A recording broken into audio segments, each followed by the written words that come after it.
কবরের শাস্তি, কবরে কোন কোন পাপের দ্বারায় কবরে মহাশাস্তি হবে এবং কবরে যাদের শাস্তি শুরু হয়ে যাবে তাদের কিয়ামতের মাঠে ওঠার পরেও শাস্তি অব্যাহত থাকবে। কিয়ামতের মাঠেও শাস্তি যাদের অব্যাহত থাকবে তারা জাহান্নামে চলে যাবে। কবর কি কঠিন, কি কঠিন! কবর চেয়েও কত বেশি কঠিন, কত বেশি কঠিন কিয়ামতের দিবস। কিয়ামতের দিবস কত কঠিন, কত কঠিন কি বলবো। জাহান্নাম তার চেয়েও হাজার কোটি বেশি কঠিন।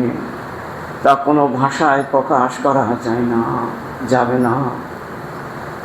মহান আল্লাহ রাব্বুল আলামিন তিনি জানেন কত কঠিন সেখানে, আর সেই জানবে যেখানে সে উপস্থিত হয়ে যাবে। তখন এমন একটা নিরিবিলি জায়গা, এমন একটা একাকীর জায়গা, এমন একটা অন্ধকারের জায়গা, এমন একটি কীড়া মাকড়ের জায়গা যেখানে 6569টা এক একটা কবরে সাপ দেওয়া হবে। যে সাপের অন্য হাদিসে পাওয়া যায় 70টা করে সাপ হবে এক একটা কবরে, আর এক একটা সাপের 9টা করে মাথা হবে। ওই সাপ যদি জগতের কোনো পাহাড়ের একবার যদি হাই তোলে, পাহাড়ের সমস্ত পাথর চূর্ণ বিচূর্ণ হয়ে, ছাতু হয়ে, মাটি হয়ে মিশিয়ে পাগল হয়ে যাবে।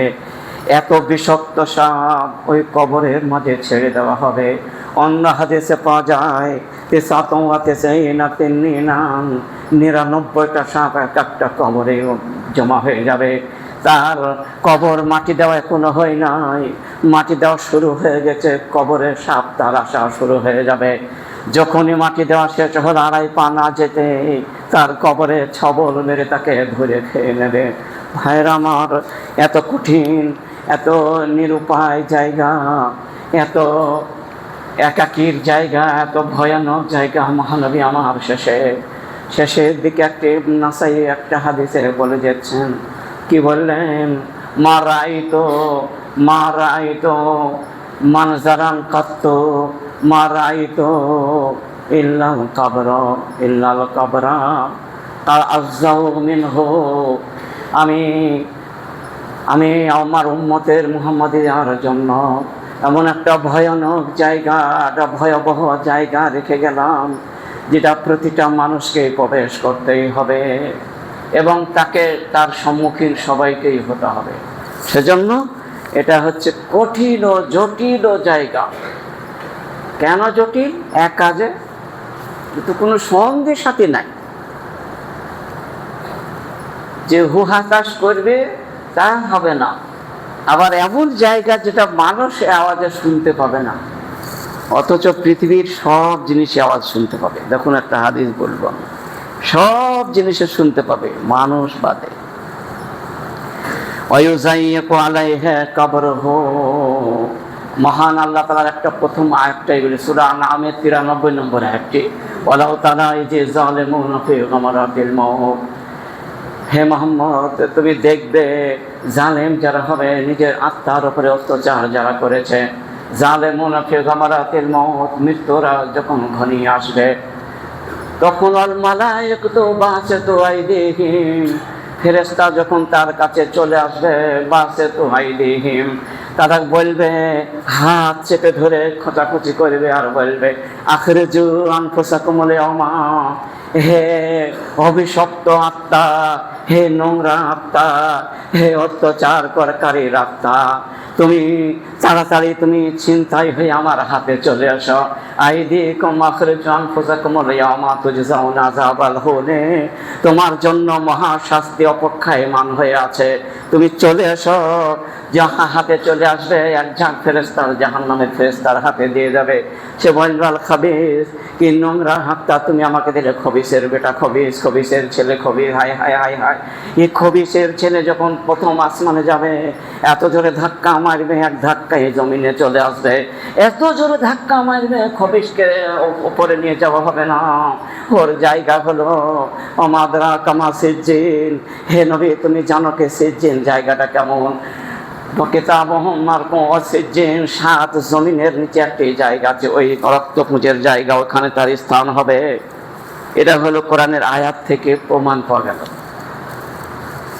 তারপর কি হবে? ইউজাইয়িকু আলাইহি কবরুহু, কবরে যখন উপস্থিত করা হয়ে গেল তখন ইউজাইয়িকু কবরুহু, কবরটিকে সংকুচিত করে দেওয়া হলো।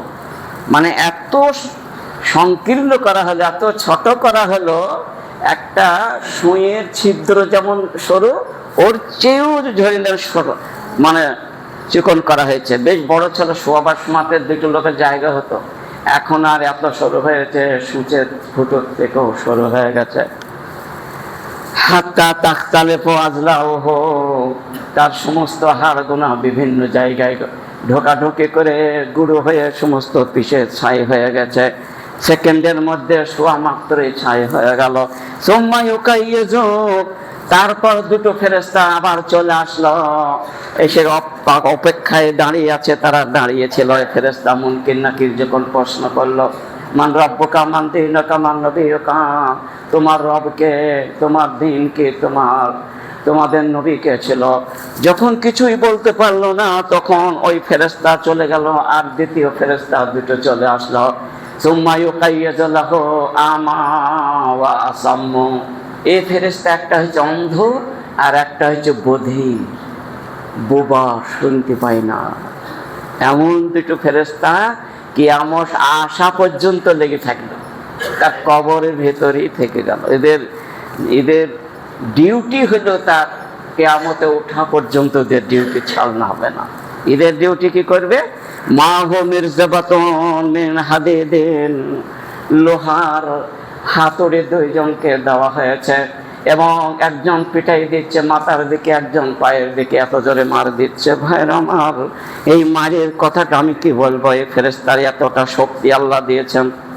মা হো মির্জাবাতুন মিন হাদিদিন ওয়ালাউ যারাবা বিহা জাবালুন, যদি এরা ফেরেশতা এই হাতুড়ির মার যদি একটা বড় পাহাড়ের চূড়ার উপরে যদি একবার আঘাত করে, লাসারা তুরাবান, সমস্ত পাহাড়ের যত মাটি আছে সব ধুলোকণায় পরিণত হয়ে যায়, সব ধুলো হয়ে গেছে একটি আঘাতে। তাহলে একে যে 2 দিকে 2 আঘাত চলছে, কিয়ামত আসা পর্যন্ত চলবে, তাহলে কতবার ধুলো হচ্ছে, আর কতবার লা ইয়ামুতু ফিহা ওয়া লা ইয়াহইয়া, মরণও হচ্ছে না, জানও ছাড়ছে না। একই দগদম লাসারা বা তোরাবান। তারপর শুধু তাই নয়, ফায়াসমাউহা বাইনাল মাশরিকি ওয়াল মাগরিবি, যেখানে সূর্য উদিত হয়, যেখানে সূর্য ডোবা যায়, সূর্য যেখানে উঠছে, যেখানে ডুবছে, পৃথিবীর সমস্ত জায়গার সব লোক শুনতে পায়।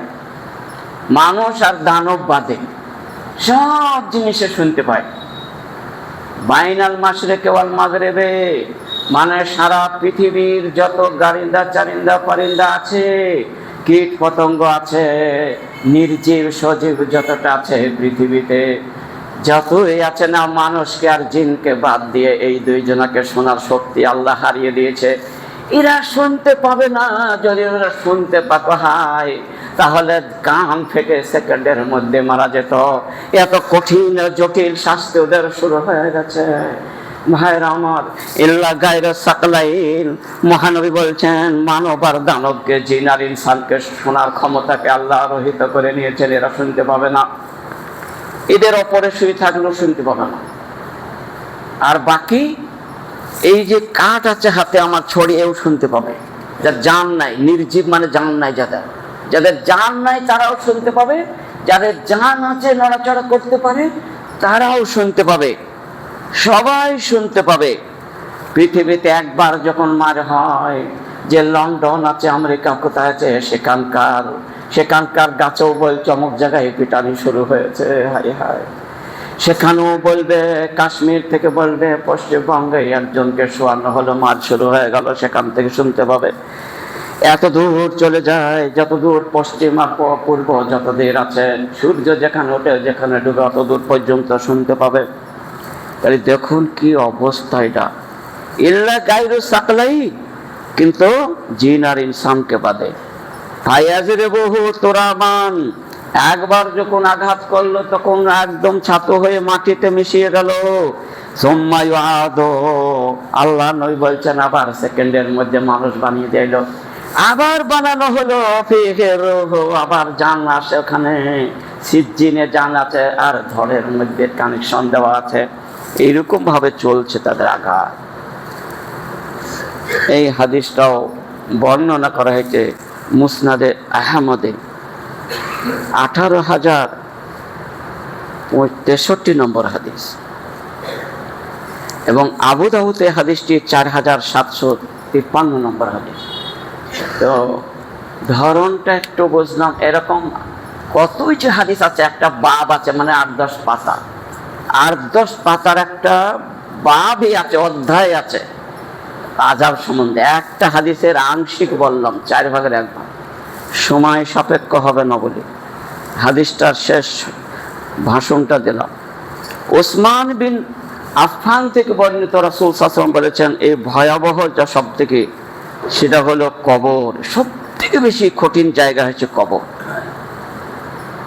তিরমিজির এই হাদিসটি 2308 নম্বর হাদিস।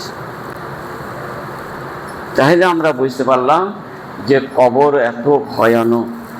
তো শাস্তি এবার কাদের কাদের হবে, এটা আমার আজকের টপিক, যে কবরের শাস্তি ভোগ করবে কি কি পাপের কারণে। সেগুলো আবার শোনার পরে সে পাপ থেকে দূরে থাকতে হবে, যদি হয়ে যায় তাহলে আমরা তওবা ইস্তেগফার করে নেব, তাহলে ইনশাআল্লাহ আল্লাহ কবুল করে নেবেন। নম্বর 1, তানাজ্জাহু মিনাল বাউনে। 1 নম্বর, যদি কাপড়ে পিচ্ছাপ লেগে যায় তাহলে তার সাজা শুরু হয়ে যাবে। ফাইন্না আমাতু আযাবিল কবরে, কবরের বহু লোকের এরকম শাস্তি, হাজার হাজার লোকের শুরু হয়ে যাবে, লাখ লাখ। আর এ তো সবাই করছে। রাতে যে 2 জন শুয়ে থাকে, স্বামী স্ত্রী, কি যে অবস্থায় থাকে, কতবার তার পেচ্ছাপ লেগে গেছে, কত কি লেগে গেছে তাকে জানে। এগুলা সমস্ত ভয়ের আমার দূরে থাকতে হবে, না হলে কার আযাব তাদের হবেই হবে। সহিহুল জামেতে হাদিসটি 3002 নম্বর। নম্বর 2, আল মাইয়াতু ইউআযাবু বিবকাই আহলিহি। মুর্দা মারা গেল, সেই মরার পথে চিল্লি চিল্লি যে ব্যক্তি বয়ান করে করে কান্নাকাটি করলো, মানিহা উযযিবা আলাইহি, যে ব্যক্তি কান্না করলো তার শাস্তি অবধারিত হলো, কবর তার শাস্তি হবে। এটা সহিহ তিরমিজি এবং সহিহ বুখারীর হাদিস। তাহলে আমরা বুঝতে পারলাম যে মুর্দা মারা গেলে চিল্লি জোরে কাঁদাটাও একটা, এবং বিনা তওবায় যদিও মারা যায় তাহলে অবশ্যই শাস্তি অনিবার্য, এবং এর শাস্তি হবেই। তা এখনই বলা হলো ইউআযাবু বিবকাই আহলিহি, মানে মৃত মানুষের মরার কারণে, শোকে জীবিত মানুষ কাঁদার কারণে তার শাস্তি প্রদান করানো হবে। কবরে যেতে দেরি তার শাস্তি দিতে শুরু হবে। নম্বর 3, আল ইশরাকু বিল্লাহি, বড় বড় পাপ করলে তাতে বিনা তওবায় মারা গেলে তার শাস্তি অনিবার্য। যেমন শিরক করা, মা বাপের অবাধ্য চলা, যেমন কাউকে হত্যা করে দেওয়া, ইয়ামুনুল গমুস, মিথ্যা কথা বলা, মিথ্যা সাক্ষী দেওয়া, এগুলো কবরে তার শাস্তি অপেক্ষা করছে। একবারে যেতে দেরি তো সহিহ বুখারীর রায়, অবশ্যই এখানে সাতখানা রায়ত আছে যে কবরের শাস্তিটা অনিবার্য হতেই হবে। নম্বর 4, তাকরাবু লা তাকরাবু জিনা ইন্নাহু ফাহিশাতুন ওয়া সাআ সাবিলা, ব্যভিচার করলে বিনা তওবায় মারা গেলে এও অপেক্ষা করছে শাস্তি। সিলসিলাতুল আহাদিসে সহিহায় 3951 নম্বর হাদিস। অবশ্যই বড় কাজ থেকে, বড় পাপ থেকে দূরে থাকতে হবে। লানাল্লাহু রিবা ওয়া আকালু রিবা। তারপর 5 নম্বর হচ্ছে সুদখোর। 1 টাকা যদি জীবনে 1 পয়সা সুদ খায়, তাকে হাজার হাজার কোটি কোটি বছর, কোটি কোটি বছর শাস্তি তাকে ভোগ করতেই হবে। সুদের গুনাহ খুবই খারাপ গুনাহ।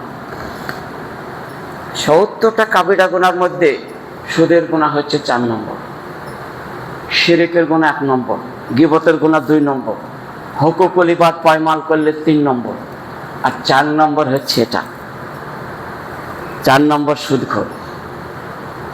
1 টাকা যদি জীবনে কেউ সুদ খেয়ে থাকে, তো আপন মায়ের সঙ্গে 36 বার ব্যভিচার করলে যতটা পাপ হয় তার থেকেও বেশি। সহিহ তিরমিজির হাদিস। তাহলে কত বড় গুণা দেখতে হয়, বা জেনাফিক তাহলে কতটা বেশি হইল, সাংঘাতিক ব্যাপার না এটা। সেই জন্য এর কাছেই যাওয়া হবে না। আর এইসব প্রশ্ন আসলে আমরা উত্তর দিতে ভয় করি, যে ব্যাংকে অনেক সুদ আছে, ওই টাকাটা কী করবো, তা আমাদের উত্তর না, জবাব পাইনি খুঁজি। পুরো বড় বড় আলেমের কাছে ফতোয়া দিয়েও পাইনি, কেউ দিতে পারে না সঠিক। নাই তো, পৃথিবীতে এরকম খুঁজে পাওয়া যায় না যে কোথায় করবো ওই টাকাটা দেবো। যেটাই বলবে সে নিজে কোনো বইয়ের ভিত্তিতে, হাদিস কোরআন থেকে নয়। সেজন্য এটা খুব ভয়ানক। আকেলাহ, যে খেলো সেও, যে খাওয়াইলো সেও, কাতাবাহ, যে লিখলো সেও, যে সাক্ষী দিল সেও, যে তুলতে গেল সেও, যার সঙ্গে বেড়ায় সেও, সাওয়াউন, সব করে সমান সমান পাপ। না, সুদের গুনাহ যে বললো তার সাথে বেড়াইছি, তার সাথে আর ভাব করেছে, সেও জাহান্নামে যাবে। এ আজীব সুদের গুনাহটা। ওই জন্য খুব খারাপ যে সুদখোর, তার সাথে জীবনে বেড়াবেন না, কথা বলবেন না। এটা হাদিস থেকে পাওয়া যাচ্ছে, আমার নিজের দলিল একটাও দেবো না। সহিহ মুসলিমের 6675 নম্বর হাদিস, তার সাথে বেড়ানোই যাবে না। যে 1 টাকা সুদ খেয়েছে, যে গ্রুপ লোন নিয়েছে যে মহিলাগুনা, তার সাথে কথাই বলা যাবে, এত খারাপ সুদ এটা। 1 টাকা যদি বেশি বেশি, আর লেবেই তো সে তো 5 বছর 10 বছর পর ডবল পাবে বলেই তো দিচ্ছে। দেখুন সব খারাপ। তাহলে কেরকম খারাপ দেখো। মুনাফেক, যে ব্যক্তি মুনাফেক, ইন্নাদ দারকাল আসফালে মিনাল নার, ইন্নাল মুনাফিকিনা দারকাল আসফালে মিনাল নার। আল্লাহ রাব্বুল আলামিন মুনাফেকের জন্য সর্বনিম্নে জায়গা তাদের জাহান্নামে, ওই নিচে আর কেউ থাকবে না। তাহলে কঠিন খারাপ তো কোরআনে আয়াত থেকে এটা। কাযযাবুনা আল্লাযী আরাআইতাল্লাযী ইউকাযযিবু বিদ্দীন, যারা আল্লাহর দ্বীনকে, যারা কিয়ামতের দিনকে অবিশ্বাস করে, যারা মিথ্যা প্রচার করে বেড়ায়, যারা মিথ্যা বলে, মিথ্যার কাছে শুনে তার সাথে ওঠা বসা করে, সেও জাহান্নামী। এটা কোরআনে আয়াত থেকে বলে। তাহলে বোঝা গেল এও বড় পাপ। আসাধ্য কারজন ইয়াসিলু আসদাকুহুম দামান, গড় গড় গড় গড় করে তার রক্ত কবর দেওয়ার মাত্রই রক্ত বোঝাই হয়ে গেছে। এই কি সাজা। তো বলছে, জিবরাইলকে জিজ্ঞেস করলাম, বলতো মান হাওলা ইয়া জিবরাইল, এর কে পাপ, একে রক্ত মাটি দেওয়া মাত্রই কবরে কেন রক্ত হয়ে গেল, কি হলো এর? কবরের রক্ত মানে কয়েসের দুইটো ফেরেশতা এসেছে, একজনা কাঁচি দিয়ে কচকচ করে কাটছে, 2 জন আর এদিকে টানছে, 70 গজ পর্যন্ত টেনে নিয়ে যাচ্ছে, আবার আসছে। হাদিসটা খুব লম্বা, ছোট্ট করে বলছি, যে টেনে নিয়ে যেতে তারপরে রক্ত হয়ে তার গোটা এটা হাবুডুবু খাচ্ছে রক্ত, যতদিন কবরে থাকবে রক্ত করে শুয়ে আছে হাবুডুবু করে। এ কি শাস্তি! এরা দিনে রোজা রাখতো না, সুস্থ শরীর থাকা সত্ত্বেও, তার জন্য শাস্তি। তাহলে কত হইল? 8 হয়ে গেছে। 9 নম্বর না, কত নম্বরে সাজা হচ্ছে সেটা দেখুন। 9 নম্বরে হবে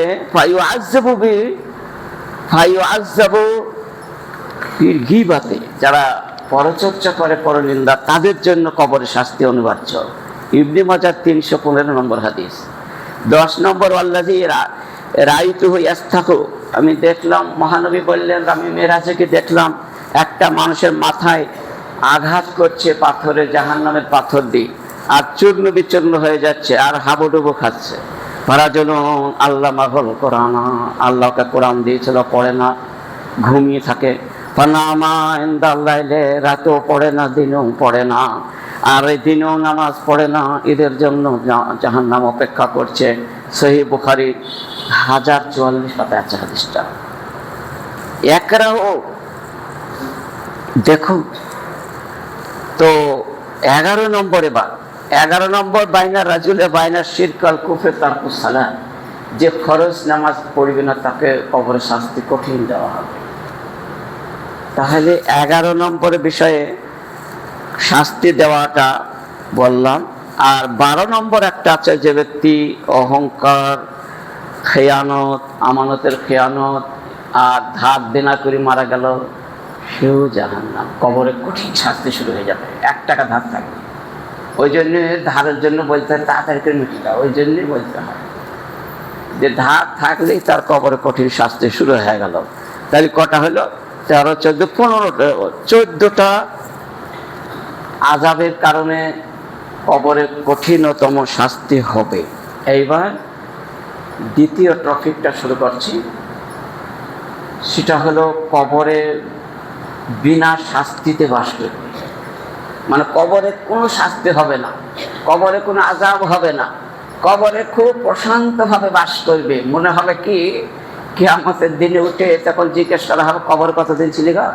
তো বললে 80 না, হা হা বলবে আও না মাহা, একটা ঘুম মেরেছি, একটা ঘুমের যত ঘুম লাগে অত ঘুম কবরে ছিলাম, অথচ লক্ষ লক্ষ বছর তার কবরে চলে গেছে সময়। কিন্তু তাকে জিজ্ঞেস করে বললি এক ঘুমের আধ ঘুম, এখনই তো শোলাম কবরে, আবার এখনই উঠলাম। তার মনে ভাববে এরকম। আর মহানবী বললেন কবরে মানুষ দুটো জিনিসের সঙ্গে কঠিনতম ভাব মহাব্বত করে। আর দুটো জিনিসের মহাব্বত করে না, বরং ঘৃণা করে। একটা কি? একটা ঘৃণা, একটা হব্বুল মাল, একটা মালের মহব্বত। আর একটা হচ্ছে দীর্ঘদিন বেঁচে থাকবে। এই দুটোর ওপরে মহব্বত করে, কিন্তু এটা ভালো নয়। কে বলছে? মহানবী বলছেন ইয়াকরাহুল মাউত, মৃত্যুকে ঘৃণা করাটা ভালো নয়, অপছন্দনীয় কাজ। ও মাউত, মরাটাই তার জন্য ভালো ছিল মুমিনের। আর মালের মহব্বত এটাও ভালো নয়, দুনিয়াদারির মহব্বত, দিনদারির নয়। কেননা মহানবী বললেন দেখুন যে ইয়াকরাহুল মাউতা, মৃত্যুকে অপছন্দ করে মানুষে, অল মাউত খায়রুম, আর মৃত্যুটাই তার মঙ্গল হবে, তার আত্মার মঙ্গল হবে, কল্যাণ হবে। মিনাল ফিতনাতে, ফিতনা থেকে দূরে থাকবে সে, নিরাপদে। ওয়াকরাহু কিল্লাতুল মাল, আর কম মালকেও মানুষে ঘৃণাবোধ করে। আমার কিছু মাল হইল না, কিছু হইল না, বেড়াইতে পারছি না। কিন্তু আকাল্লুলিল কিল্লাতুল মালে আকাল্লুলিল হিসাব, কম মাল হওয়াটা হিসাব তাড়াতাড়ি হয়ে যায়। খুব হিসাবও বেশি লাগবে না, খুব তাড়াতাড়ি 5-6 মিনিটের মধ্যে হিসাব শেষ। আর ওদের যাদের মাল আছে 50,000 বছর পর্যন্ত হিসাব দিতে হবে। ভাইরা আমার, জীবনে কোনো মাল যদি অপচয় হয়ে যায়, কেন হলো তিল তিল করে হিসাব দেওয়া হবে। একটা টাকা তুমি কোন রাস্তায় ব্যয় করলে, একটা টাকা তুমি যাকাত বের হয়েছে কিনা, ওষুধ দিয়েছ কিনা, এটা পুঙ্খানুপুঙ্খ মানে হিসাব তাকে দিতে হবে। মুসনাদে আহমদের 23,674 নম্বর হাদিস এটা। তাহলে আমরা বুঝতে পারলাম মৃত্যুকে স্বাগত দেওয়াই কিন্তু ভালো।